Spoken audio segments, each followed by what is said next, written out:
Shalom, I'm Rabbi Stephen Sachs. What are the three hardest words to say?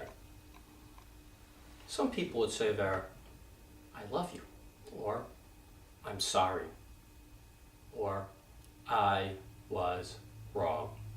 But let me suggest another three, and they are, I don't know. Why is it that we don't like saying, I don't know? We feel it shows a certain lacking on our part. We should know the answer. We should be able to provide you with an answer, but we can't. I recently saw a good example of this earlier this summer. As many of you know, my wife recently miscarried. It was a difficult summer. She was pregnant for 2 months and she was on bed rest the whole time and then miscarried. Shortly after the miscarriage, a friend sent her a letter written by a rabbi, I'm not going to mention his name, in which the rabbi tried to explain why God allows miscarriages to occur. I give the rabbi credit for attempting to deal with an issue that people don't want to deal with. When people see a friend suffer, go through some sort of crisis, often people back away because they don't know what to say. He attempted to deal with a very difficult issue in an attempt to comfort people.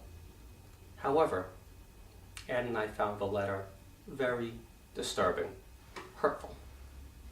The rabbi explains that God allows a miscarriage to happen because the soul of the baby is so pure that it cannot stand the contaminated world down here below.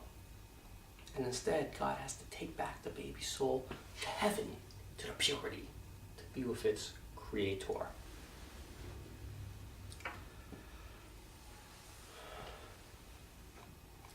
Anna and I found this logic contrived, apologetic, patronizing.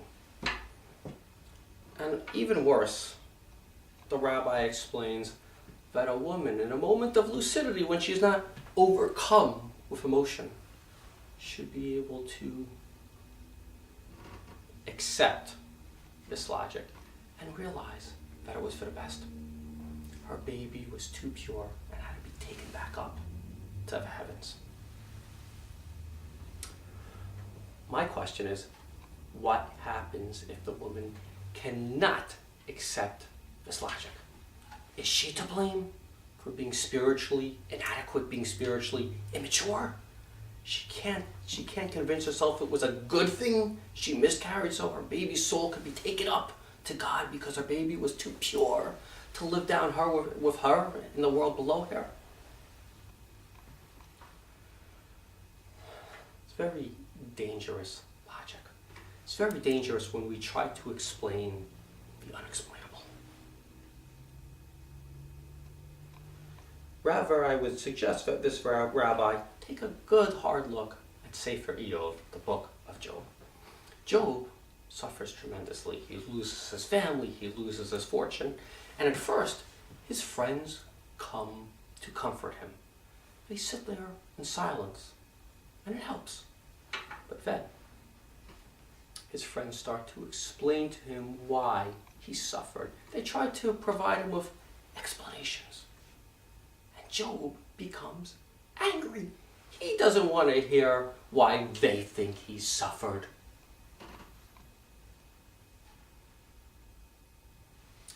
So what do we do? How do we comfort someone who has suffered? What do we say?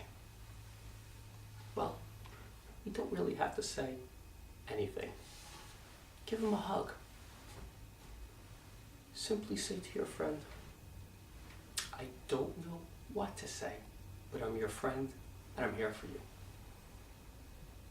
And they might ask you, they might say, okay, I just need some space, but I appreciate the fact you told me that, and I will let you know when I need help. And let them tell you how you can help them. Just wait for them and let them tell you. difficult thing to do. We want to be able to give people the answers, but sometimes there are no answers to give. So let's practice saying, I don't know. You have many different opportunities. If you've ever taught a class, there are times you may have to say, I don't know. I remember taking an instructor certification class to be a licensed instructor in Jiu-Jitsu, which is a martial art. The instructor who was teaching the certification class explained there are times students may ask you a question. How do you protect yourself against a certain attack? And you may not know. He said, it's okay to say, I don't know. Then go ask a more experienced instructor. He'll give you the answer, come back and share the answer with them. Give you another example. The trial and error, I don't know. Doctors have to do this a lot. They say, I'm not exactly sure what's going on. Let me take an educated guess. We'll try this treatment, this medication, and if it doesn't work, then we'll try a new strategy. That's okay too. Educated guess, I think I know what's going on, but I'm not sure. Let's try something. If it doesn't work, we'll try something else.